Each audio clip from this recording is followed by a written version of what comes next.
I never expected a letter to change everything, but that's exactly what happened on the morning my father-in-law died. The envelope sat innocently on my kitchen counter, its crisp white edges a stark contrast to the chaos that was about to unfold. My name is Hazel, and until that day I'd spent 5 years trying to prove myself worthy of the Montgomery family name. Not that it ever seemed to matter how hard I tried. I was stirring my coffee when Ethan, my husband, called with the news about his father Thomas. My hand shook as I set down the phone, and that's when I noticed the letter again. The return address was from a law firm I didn't recognize. Inside was a document that made my coffee go cold before I could take another sip. My grandfather, who'd passed away 6 months ago, had left me an inheritance. A substantial one, the kind that changes lives. This has to be a mistake, I whispered to my empty kitchen. But there it was in black and white. $2 million plus some property I didn't even know he owned. My phone buzzed again. This time it was Margaret, my mother-in-law, her voice tight with grief and something else I couldn't quite place. Hazel dear, we need you at the house. The family's gathering. I glanced at the letter again, wondering if I should mention it. Something in my gut said to wait. The Montgomery mansion looked exactly as it always did, imposing and perfect even in mourning. As I walked up the manicured path, I spotted Connor's wife Ava watching me through the window, her mascara immaculate despite the tears. There you are, Margaret said as I entered, pulling me into a stiff hug that felt more like a performance than comfort. We have so much to discuss. Thomas's medical bills. She trailed off, dabbing at her eyes with a monogrammed handkerchief. I found Ethan in his father's study, holding a framed photo of the two of them. When he looked up, his eyes were red. He left something for us, he said quietly, holding up an envelope. Asked me not to open it until. He couldn't finish the sentence. That's when I noticed the law firm name on his envelope matched the one on mine. My heart started racing as pieces of a puzzle I couldn't quite see began shifting into place. Before I could say anything, Connor burst in. Mother needs us in the living room, he announced, his voice carrying that familiar authoritative tone. She's ready to discuss the estate. I clutched my purse, feeling the weight of my own letter inside it. Something told me Thomas Montgomery had orchestrated one final move in a game I was only beginning to understand. The Montgomery family living room felt like a courtroom, with Margaret presiding from her high-backed chair. Everyone sat in their usual spots. Connor and Ava on the leather love seat, Ethan beside me on the sofa. All of us waiting for the verdict on Thomas's estate. The medical bills have been substantial, Margaret said, her voice wavering just enough to seem practiced. Thomas insisted on experimental treatments. I shifted uncomfortably, the letter from my grandfather burning a hole in my purse. Ethan's hand found mine, squeezing gently. We're looking at nearly $500,000 in outstanding medical debt, Connor added, leaning forward. Plus the mortgage. The house has always been meant to stay in the family, Margaret interrupted, her eyes fixing on me. Thomas would have wanted that. The weight of their expectations pressed against my chest. I caught Ava watching me, her perfectly manicured nails tapping against her water glass. Of course we're all family here, Ava chimed in, her smile not quite reaching her eyes. And family helps family, right, Hazel? Before I could respond, Ethan spoke up. Maybe we should wait before making any decisions. Dad's only been gone 12 hours. Sometimes quick decisions are necessary, Margaret said sharply. The creditors won't wait for us to finish grieving. I excused myself to use the bathroom, needing a moment to think. As I passed the kitchen, I heard voices and instinctively slowed. She's sitting on a fortune now. Ava's voice drifted through the partially open door. Her grandfather's timing couldn't have been better. Thomas always had a soft spot for her, Margaret replied. But this is about preserving the Montgomery legacy. If she truly wants to be part of this family, she'll do what's right. And if she doesn't, then perhaps Ethan needs to reconsider his choices. Connor and I have discussed. I must have made a noise because they suddenly went quiet. I hurried past, my heart pounding. When I returned to the living room, Ethan was holding his father's envelope. Dad left instructions, he announced, his voice steady but his hands shaking slightly. Whatever's in there can wait, Connor said quickly.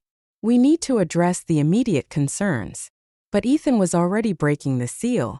Margaret's face tightened as he pulled out a single sheet of paper. I watched my husband's expression change as he read. And I knew right then that Thomas Montgomery had just lobbed a grenade into his perfectly curated family's future. "Well," Margaret demanded, "what does it say?" Ethan looked up, his eyes meeting mine. "Dad wanted me to tell you all something about the house." Ethan and I barely made it through our front door before he broke down. I'd never seen him cry before, not even at the funeral home earlier that day. He collapsed onto our couch, clutching his father's letter like a lifeline. "Dad knew," he whispered. He knew everything. The confession that followed knocked the wind out of me. Thomas had pulled Ethan aside 3 weeks ago, showing him proof that Margaret had been hemorrhaging money for years. Designer clothes, secret credit cards, gambling debts.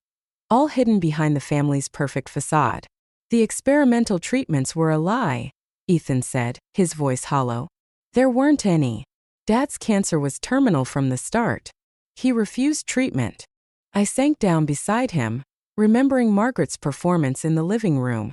"So the medical bills don't exist." He ran his hands through his hair. "Mom's using Dad's death to cover her tracks. She needs your inheritance to hide years of financial secrets." A knock at the door made us both jump. Connor stood there, his usual confidence replaced by something darker. "We need to talk, little brother." I moved to leave them alone, but Connor shook his head. "You should hear this too, Hazel. Since you're so invested in our family's future now." The way he said it made my skin crawl. I thought about what I'd overheard between him and Margaret in the kitchen. "Dad wasn't thinking clearly at the end," Connor started, pacing our living room. "Whatever he told you, whatever he wrote in that letter. He was perfectly clear," Ethan cut in. "Crystal clear about the house, about Mom's spending, about everything." Connor stopped pacing. "What exactly did he tell you?" Before Ethan could answer, my phone buzzed. A text from an unknown number. "Check behind the painting in Thomas's study. The one of the summer house. T." My heart skipped. Thomas had always signed his cards with just T. "I have to go," I said suddenly, grabbing my keys. "There's something I need to check." "Hazel, wait." Ethan started, but Connor blocked my path. "Whatever you're planning," Connor said quietly, "remember that some family secrets should stay buried. For everyone's sake." I met his gaze. "Funny. Your father thought differently." As I drove back to the Montgomery mansion, my hands shaking on the steering wheel, I realized Thomas hadn't just left us an inheritance. He'd left us a trail of breadcrumbs, leading to a truth that could tear this family apart. Or maybe, just maybe, finally force them to face reality. Margaret's car wasn't in the driveway. Good. I had one chance to find whatever Thomas had hidden behind that painting. Before the Montgomery family's carefully constructed lies came crashing down around us all, the painting was exactly where I remembered it. A serene summer house scene that had always seemed out of place in Thomas's otherwise austere study. My hands trembled as I lifted it from the wall, revealing a small wall safe I'd never noticed before. The combination came to me instantly: Ethan's birthday. Thomas had always remembered it, even when Margaret forgot, in favor of Connor's latest achievement. Inside, I found a thick manila envelope and a USB drive. But before I could open either, I heard footsteps in the hallway. "I thought I might find you here." Ava stood in the doorway, elegant as always in her designer morning clothes. Her eyes flickered to the safe, then back to me. "You know," she said, moving into the room, "Connor and I were supposed to have this house. Margaret promised it to us years ago after we helped with some financial difficulties." I clutched the envelope tighter. Funny how everyone seems to have their own version of what Thomas wanted. Oh, Thomas wanted a lot of things. She perched on the edge of his desk. He wanted Ethan to stand up to his mother. Wanted Connor to stop enabling her. Wanted me to. She paused, something dark crossing her face. "Well, that doesn't matter now. What do you want, Ava? To make a deal." She pulled out her phone, showing me a photo that made my blood run cold. It was a bank statement, my grandfather's, dated just before he died. "Your inheritance isn't quite what you think it is." My mind raced. Where did you get that? Let's just say Thomas wasn't the only one keeping records. She smiled, but it didn't reach her eyes. Help us with the house and medical bills, and this stays between us. Fight it, and Connor has some interesting theories about how your grandfather's money really ended up in your account. I thought about Thomas's letter in the safe behind me, about Ethan's tears earlier, about years of subtle manipulation wrapped in designer clothes and family loyalty. You know what's interesting, Ava? I kept my voice steady as I pulled out my phone. I've been recording this entire conversation. The color drained from her face. So here's my deal, I continued. Leave now, and I won't add blackmail to the list of things Thomas documented before he died. She stood slowly, smoothing her skirt. You have no idea what you're getting into. Actually, I said, thinking of the USB drive burning a hole in my pocket, I think I'm finally figuring it out. After she left, I sat in Thomas's chair, surrounded by the ghosts of family secrets. Whatever was on that drive and in this envelope, I knew one thing for certain. The time for playing nice was over. The celebration dinner was Margaret's idea. She'd insisted on hosting it after I transferred the money to pay off the house's mortgage. A peace offering, she'd called it. I should have known better. The dining room sparkled with the good china and crystal glasses that only came out for special occasions. Margaret sat at the head of the table, where Thomas used to sit, beaming like a queen at court. A toast, she announced, raising her glass. To family, and to Hazel's generous contribution to securing our future. I caught Ava smirking behind her wine glass.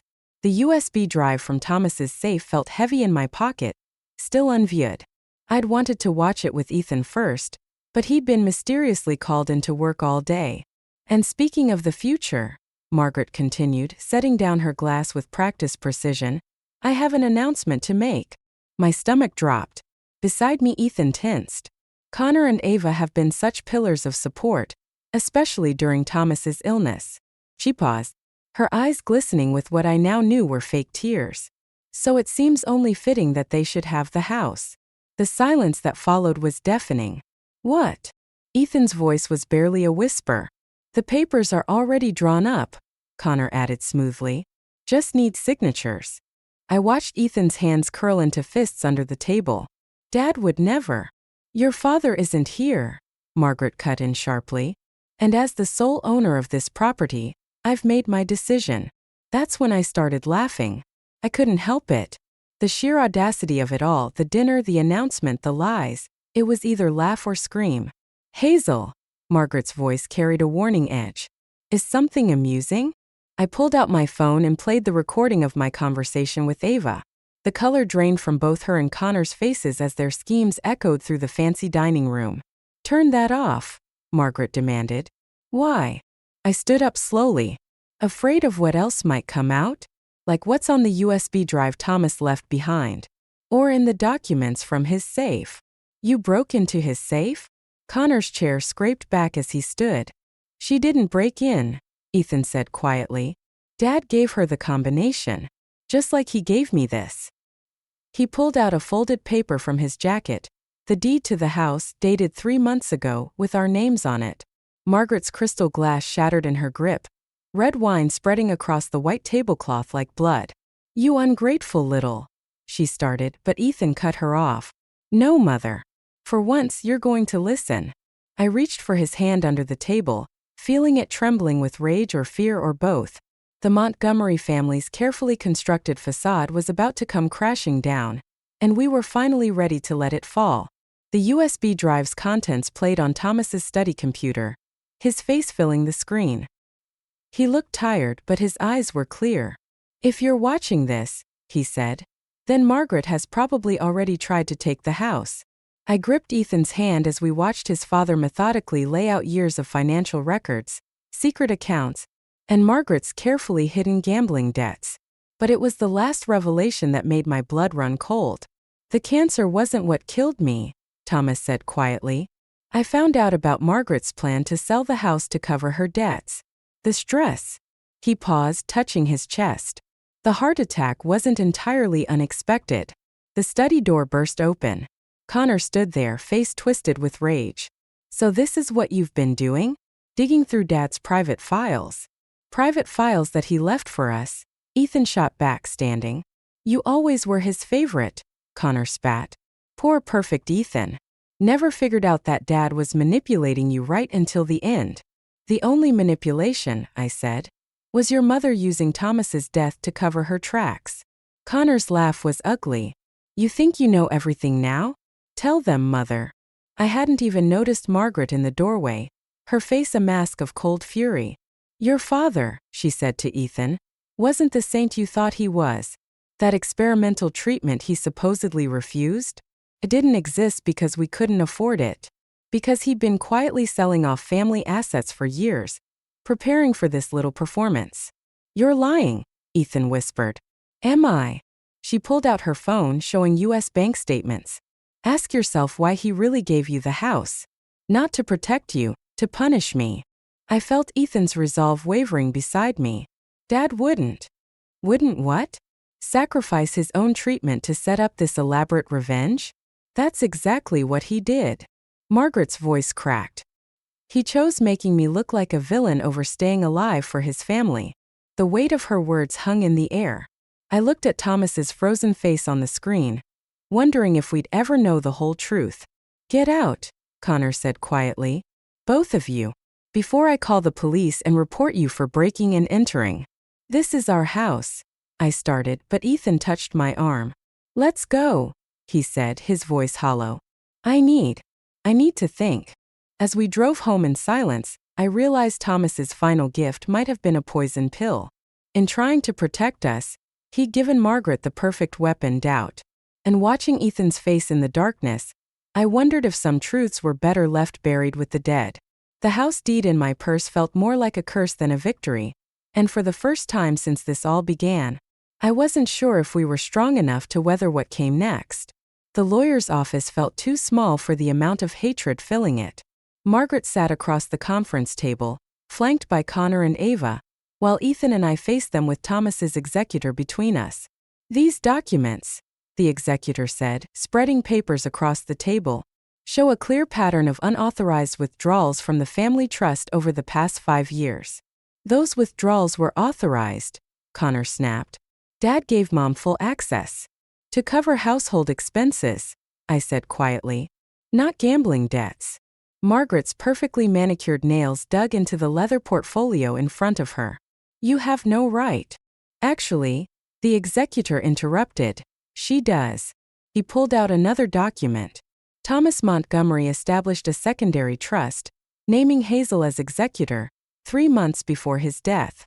The silence that followed was deafening. That's impossible, Ava whispered. What's impossible? Ethan said, his voice stronger than I'd heard it in days, is how you all treated him at the end. He knew everything, Mom. The loans, the casino visits, the threats to the contractors about the house deed. Margaret's facade cracked. He left me no choice. This family's reputation was worth more than his life? I finished. Then getting him proper treatment? You don't understand, she hissed. Connor's business was failing. The country club was gossiping. I had to. Had to what? Ethan stood suddenly. Let Dad die thinking his family cared more about appearances than him? Connor lunged across the table, but the executor's sharp gentleman froze him mid-motion.